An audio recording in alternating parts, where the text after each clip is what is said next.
Hey everybody, welcome to day 16 of Vlogtober. Pardon my wet hair.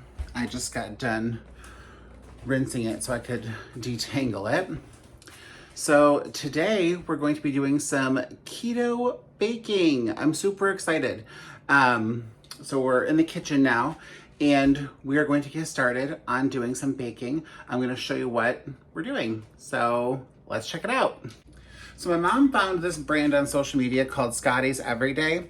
It's a brand of keto baking mixes, and she found a sampler pack on Amazon that had pizza mix, biscuit mix, muffin mix, and pancake mix. So she ordered that, and then she also ordered some brownie mix. Now, what we're gonna be starting off with today is making some keto brownies. I think we're gonna be making both of these bags. So what you need to make for one bag is 1.5 sticks of melted butter. They do say grass-fed preferred, but if you don't have grass-fed, that's okay. I don't. 2 large eggs, slightly beaten. 1 teaspoon, it says Scotty's Everyday Vanilla Extract. You can use any vanilla extract you want. And 1/4 cup of water. So to make both of these packages, I'm going to need 3 sticks of butter, 4 eggs, which I'll get from my carton here, and 2 teaspoons of vanilla extract, and 1/2 cup of water. So I'm gonna start gathering up all the supplies I need and getting it ready, and we'll get things mixed up. I have the oven preheated to 325 per the instructions on the package. I have 3 sticks of melted butter here. I have 4 eggs, lightly beaten. I have my 1/2 cup of water. And then we're using vanilla paste. This is homemade vanilla paste that my mom made. Obviously, if you don't have homemade vanilla paste, that's okay. You can use store-bought vanilla extract. You can use any kind of element of vanilla that you have on hand and see fit to use. All right, there is nothing wrong with any of it. Just use what you have or what you can find. That's all right. So now I'll just take 1 package of the baking mix, my kitchen scissors. We're gonna cooperate, cut open, or at least make a cut into the bag. I don't know. There we go. Got it torn open. It smells good. We're gonna pour it into our mixing bowl.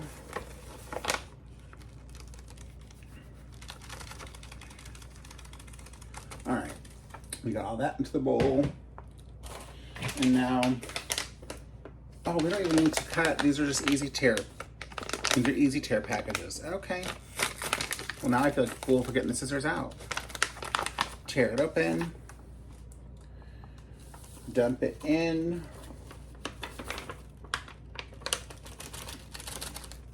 All right. So the batter is in, or not the batter, the mix, the brownie mix is in. Now we're gonna make the batter. So to that, we're going to add the eggs. Add the butter.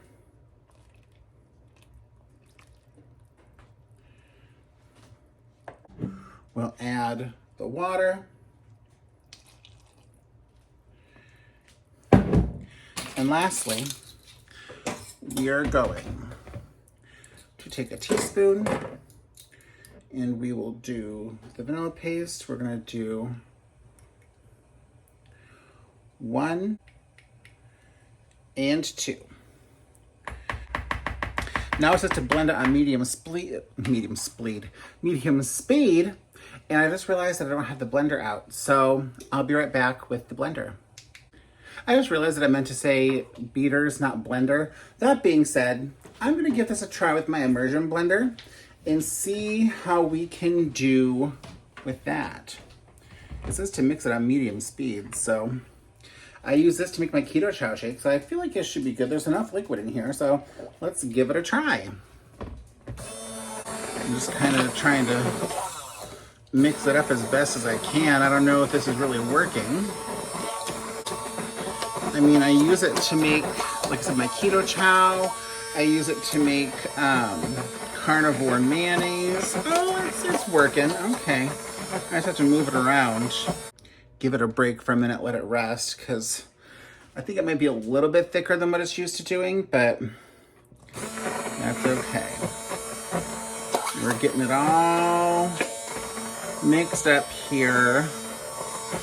And I might finish it off by mixing it up by hand, just to make sure everything is good and incorporated. I don't know that this needs to be mixed by hand. By George, I think we might have gotten it with the immersion blender. That being said, I'll show you guys the batter. It's looking pretty tasty. Let me taste it. Let me take a little taste off of the immersion blender.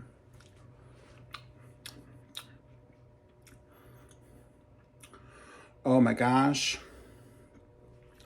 Well, the batter has incredible flavor. This is going to be really good. I'm excited for this. Now, the flavor is good. The texture is a different thing. All right, I'm gonna go ahead and finish blending this up, and then I will pour it into the baking dish.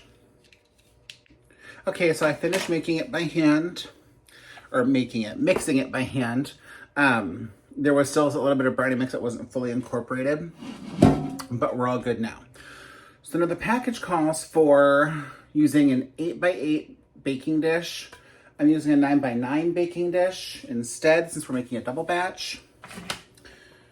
And now I'm just gonna put that down, take the batter, look at how thick that is. It's just so, these are gonna be so good.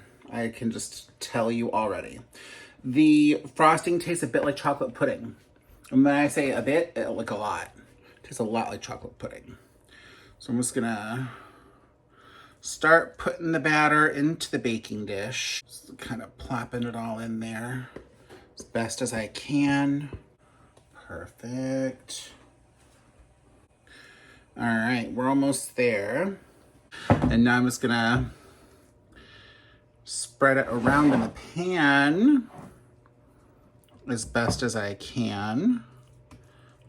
Here it is, all ready to go in the oven. I will say it slides around a lot, but once you put it, like when I tipped it, it slid around a lot, but once I hold it like this again, it goes right back into place. So now, like I said before, you want to preheat your oven to 325. By the time you're done mixing everything up, it should be ready to go. So you just go ahead and you open up your oven, stick the pan into the oven, and you start a timer for 30 minutes.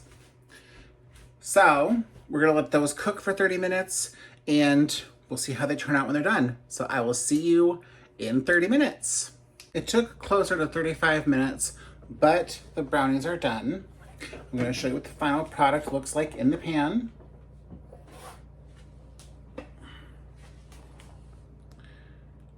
Don't they look just absolutely fantastic? I'm really excited. So, gonna give them some time to cool. Then we're gonna cut into them and try them, and I'll tell you what I think of them. I have the final product on a plate now, and I have a fork because it's still a little warm from the oven, so I couldn't just pick it up with my hands and eat it like I normally would. But you have to have a hot, fresh brownie, right? So, let's take the first bite together.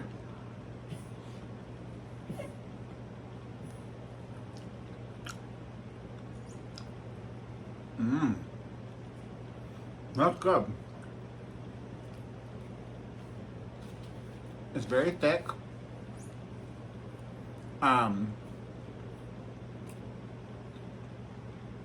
Definitely thicker, I think, than like a normal brownie would be.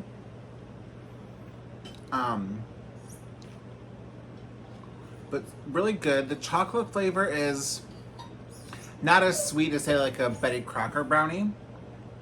And I don't know if it's because it's not as commercialized, if it's more quote-unquote natural chocolate. So that might be part of it. But It's really good. I would say the chocolate flavor was more pronounced when it was a batter and kind of mellowed out as it baked. But it's not a bad thing. This is good. I think overall,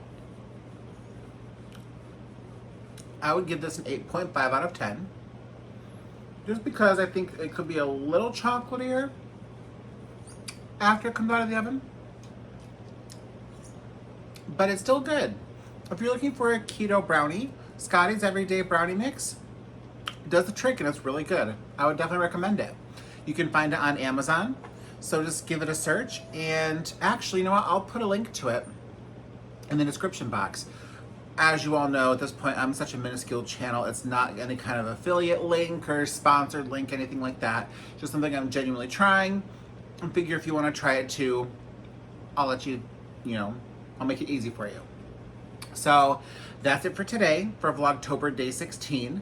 Thank you for watching. I'm actually going to be having some keto pizza as well, but I'm gonna let my mom make that since I kind of took over the brownie project.